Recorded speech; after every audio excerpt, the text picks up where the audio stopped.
퇴근길에 듣는 5월 4일 퇴근 이슈입니다.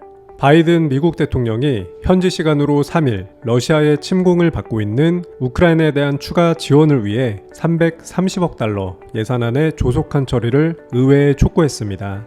바이든 대통령은 이날 우크라이나에 지원되는 제블린 대전차 미사일 등 재래식 무기를 생산하는 로키드 마틴 엘라베마 공장을 방문해서 우크라이나 지원의 시급성을 거듭 강조했습니다. 바이든 대통령은 자유의 최전선에 서 있는 우크라이나의 직접적인 무기 지원을 이어가기 위해서는 더 많은 돈이 필요하다며 로키드 마틴의 대전차 미사일이 러시아 침략에 맞서는 가장 효과적인 무기 가운데 하나라고 말하기도 했습니다. 휴대용 미사일인 제블린 대전차 미사일은 뛰어난 기동성으로 러시아의 탱크 공격을 효과적으로 퇴치해온 주된 공신으로 평가받고 있습니다. 미국의 천연가스 가격이 러시아 우크라이나 전쟁 여파로 2008년 금융위기 이후 최고 수준을 기록했습니다. 미국 CNBC에 따르면 이날 오전 헨리허브 가스 가격은 전장 대비 9% 이상 올랐는데 이는 금융위기가 촉발됐던 2008년 9월 이래 14년 만에 가장 높은 금액입니다. 가스 가격 상승 추세는 유럽연합이 러시아산 에너지 의존도를 줄이기 위해 각종 제재를 취하고 있는 데 따른 결과로 해석됩니다. 이유는 현재 러시아에 대한 6차 제재를 검토 중인데 여기엔 천연가스 공급처, 다변화 및 러시아산 석유 수입 금지 등의 방안이 담길 것으로 알려졌습니다. 많은 전문가들은 여름이 다가오면서 천연가스 수요는 더 증가할 것이고 그렇게 된다면 천연가스 가격은 최고치를 경신할 수 있다고 내다봤습니다.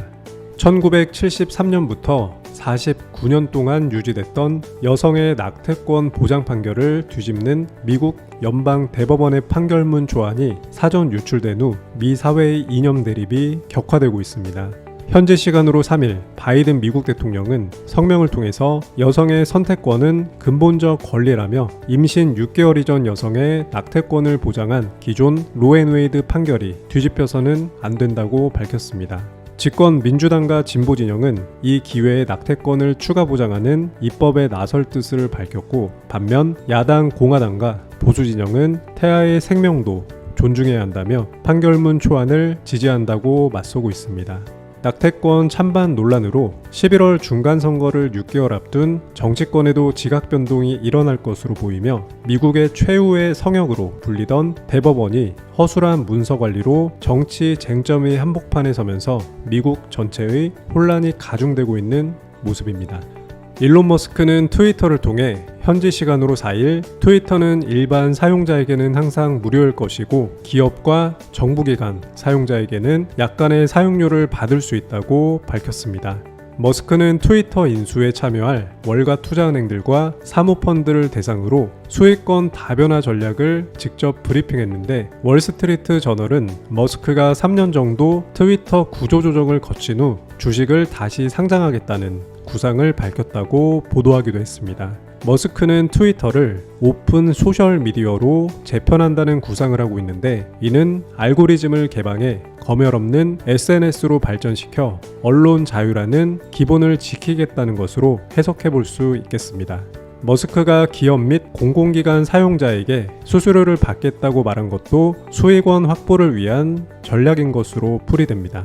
중국의 수도 베이징에서는 신규 감염자가 속출하면서 봉쇄 지역이 점차 늘어나고 있는데 코로나19 여파로 장기 봉쇄 중인 중국 상하이의 한 아파트에서 40대 한국 주재원이 숨진 채 발견됐습니다. 아파트 관리사무소 측은 혼자 살던 A씨가 전체 단지 주민을 상대로 진행되는 코로나19 검사를 받지 않자 A씨 집에 찾아가 숨진 A씨를 발견했다고 말했습니다.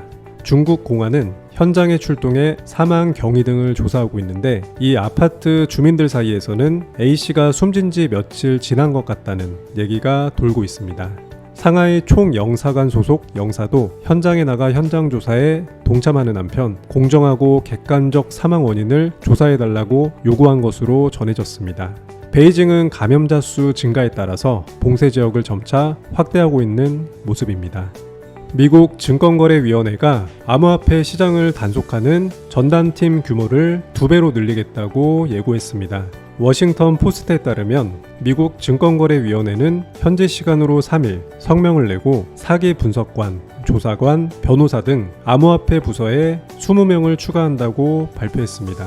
20명이 추가됨에 따라 인원은 총 50명으로 늘어났고 암호화폐 관련된 증권법 위반을 감시할 수 있는 능력이 강화될 것이라고 설명을 덧붙였습니다. 암호화폐 부서는 2017년 출범 이후 80건이 넘는 집행 조치를 통해서 20억 달러가 넘는 벌금을 부과했습니다. 네, 이상으로 퇴근길에 듣는 퇴근 이슈였습니다. 감사합니다.